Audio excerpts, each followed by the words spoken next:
Hi, this is Chatterboxing. I'm Sean. I wanted to make a little video about the George Groves Callum Smith fight coming up. Now, first of all, I'm happy that this is going ahead to obviously the final of the World Boxing Super Series and for the WBA Super Middleweight Championship. I'm happy that it's going ahead. No one wanted to see Callum Smith against Chris Eubank in the final. I'd like to see Chris Eubank against Callum Smith, but not in the final. George Groves obviously beat Eubank convincingly. He's come back well from a couple of defeats, George Groves. He definitely deserves. Excuse a sec, this is go past.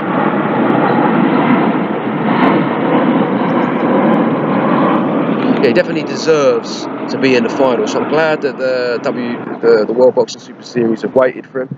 I hope he's not rushing back, and I hope his injury is fully healed, because that would be a shame if he was rushed into it because he felt like he had no choice and he wasn't firing all cylinders in the fight. If he is, then it's a very, very interesting one. But Callum Smith is someone who, when he first came on the scene, when he was a prospect, everyone was raving about him. I had still do.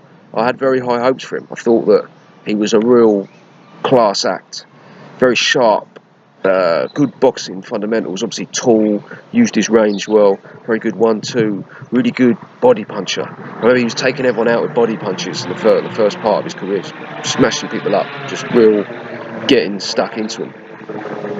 Now he's still a good body puncher, but he doesn't look quite as ferocious as he did early on in his career. Another thing is that people have been expecting him to sort of step up for quite a while. He's been around for a long time. He hasn't really fought anyone of real note. He's fought a couple of decent people. I mean, the last fight was again, I think it was, what was the bloke, like some kickboxer or something who had didn't have much experience. Now he won the fight clearly. Wasn't the best performance. To be fair to him, it was quite an awkward opponent who did have a lot of experience at least in combat sport, albeit not boxing. But I think people expected a bit more. The fight before then, he looked alright, looked pretty decent. I mean, the other bloke was probably better than advertised at Scotland, to be fair. But he hasn't really gone on to sort of live up to the potential that he's had, that people have thought that he's had so far. So this fight against George Groves is an opportunity for him to do that. And I think if you'd said to people, I don't know, a year ago, I can't really remember exactly the timeline, but when George Groves lost the second fight to Carl Froch, and then he came back and he fought against, I remember him fighting that Rebras French bloke, a couple of others. He didn't look like the old Groves that we used to know. He didn't have that same spring in his step. He didn't have that same kind of tenacity, or at least he didn't look like it. So people were thinking that he was finished really at that level. Then he fought Badou Jack, put in a good performance. Badou Jack, obviously, very underrated at that time. I think now people are starting. Well, now we well and truly know how good he is. But I was underrating him at that time as well. He lost the fight, but it was a close fight. Do you know what I mean? He definitely gave it his all in that. He didn't disgrace himself. But still, people thought after that he wasn't really going to do much. I think at world level, they thought he was finished. Hooked up with Shane McGuigan and has pretty much reinvented himself. But he doesn't have quite that same dynamic, explosive style that he used to have. I mean, he used to train with Adam Booth. And he was like a little mini David Haye. Obviously, he came up training with David Haye. David Haye was almost like a sort of mentor to him, you know what I mean, in a sort of boxing sense. He kind of looked up to him, trained with him, tried to emulate him to a certain extent, and he did have a lot of the same attributes of David Haye. He was very athletic, quick on his feet, great reflexes, power puncher. He didn't punch as hard as David Haye, but he did have a lot better jab, and he had that same kind of style. And I remember when he fought Callum Smith's brother, Paul Smith, just sparked him in a couple of rounds. He had quite a few explosive knockouts. He surprised everyone when he fought against James DeGale, the style that he fought. People weren't really expecting him to box on the back foot and fight like he did. But anyway, since he's been with Shane McGuigan, and obviously he's older now, he's filled out a bit more, so he's heavier as well. He's still quick on his feet, but he's not as quick on his feet as he used to be. He's not as explosive, but he's using his jab a lot more. He's using his brain a lot more. He's obviously got much more experience. Going into the Eubank fight, a lot of people were saying, he's not going to beat Eubank, and the reason was that Eubank was just like relentless, 12 rounds, just hell for leather. He was just going to come at you. He had like an iron jaw. Groves wasn't going to be able to lay his big right hand, wasn't going to do him any damage, and like after about 9 rounds, he was just going to be like out on his feet, and the referee would stop it. That's what a lot of people thought, and I definitely saw that as a possibility. But I didn't think it was going to happen. I thought it was going to happen pretty much like it did. I said Groves is going to use his range. He's quick on his feet, and he controls the range very well. He's got a good jab, very strong right hand after it. And Eubank's going to be put off. He's not going to be steamrolling George Groves like he did the Turkish bloke and a few other opponents. Groves just uses that range very well. He's a big bloke. You see him come out into the ring and just take the centre of the ring and just use his experience against him. So he really is an improved fighter, Groves. So I think people would have said before all this, reinvention of George Groves, that myself probably included, that Callum Smith would have beaten him just based on form, desire, miles on the clock, etc. But I think that the tide has changed. George Groves, I think, will be very, very confident. I mean, we don't know what the deal is with his shoulder injury. You saw what happened to David Haye. David Haye injured his shoulder. Never the same again with that right hand. Now, Tony Bellew mentioned that he doesn't throw the right hand straight, that classic straight right that he used to throw, doesn't throw it straight anymore, and he couldn't. Who knows if George Groves is going to have the same thing? I mean, I hope not. I hope it's just a sort of dislocated shoulder. And hopefully there'll be no long-term damage. He does have time to get back into it, and we're not going to see that having a big impact on it. But it's a tough one, because obviously George Groves has been hurt before. He's been knocked out cold by Carl Froch, one punch. Probably the best punch definitely the best punch Carl Froch has ever thrown.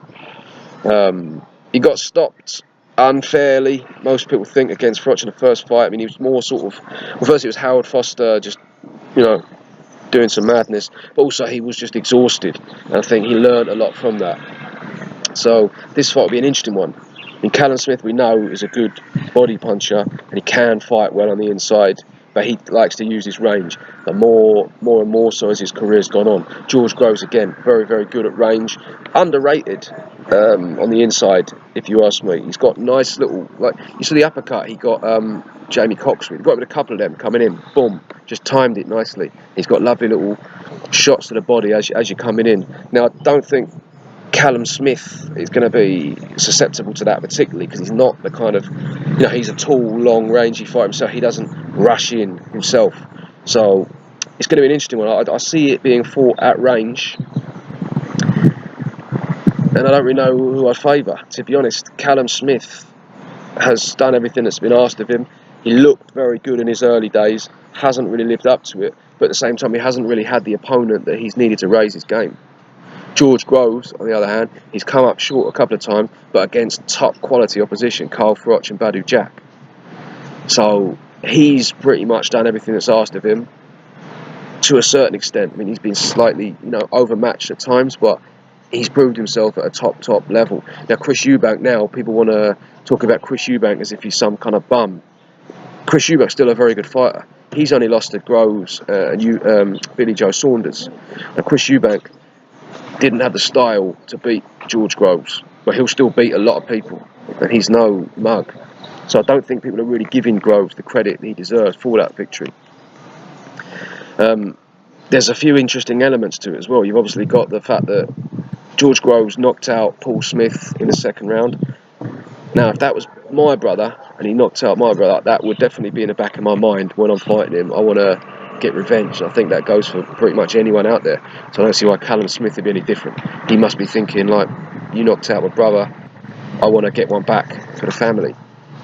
So that's an interesting angle. Also, you've got the trainers.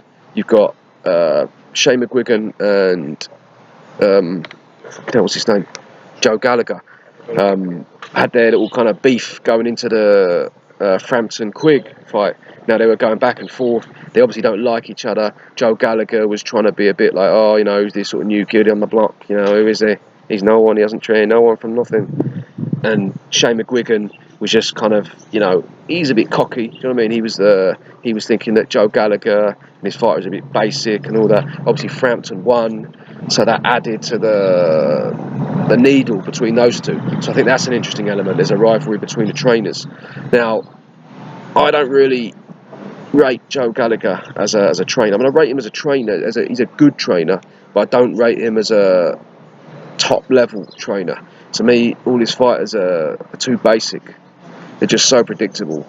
Anthony Crolla, Scott Quigg, even like Jose Burton, he's probably like the most versatile out of them. I can think like a sort of natural talent. But the way that Joe Gallagher trains his fighters is just, pretty much straight lines, guard up, high guard, walk you down, left jab, hook to the body. You just know really what's coming. I don't really ever see him change up the game plan. Look at Scott Quigg against Carl Frampton, Anthony Crolla. Again, I mean, to be fair, he's obviously overmatched by Linares, but you could just see that it's just there's just one game plan in there. So I think that on the night, George Groves is going to have a lot more versatility. He's got a lot more experience. I think he's going to have the better coach in his corner, and I think he's got most of the advantages in this fight. And I think he's really, on top of his game right now. I just wonder about the injury. Obviously, the fact as well, Callum Smith has never been stopped. I don't think he's ever been knocked down, has he? That I can remember. George Groves has shown vulnerabilities in the past. Obviously, he's been knocked out. He's been knocked over. He's been knocked over by, not exactly like top level. I mean, I remember him getting knocked over by Kenny Anderson. I'm sure he's been knocked over a couple of times. So, I don't know. Do you know what I mean? George Groves doesn't have the best defence in the world. So Callum Smith, with his long range boxing, it's an interesting one. I mean, as he gets closer to the time, I'll give a proper prediction. Right now, I'm leaning towards George Groves, all things considered, depending on the injury. But I'm definitely excited about it, and I'm happy that the WBS, the World Boxing Super Series, have waited for it, given us the final that we want to see. So yeah, that's all I can think of at the moment. Maybe I've forgotten a couple of things, but yeah, that's about it. Let me know what you lot think. Thank you very much for watching.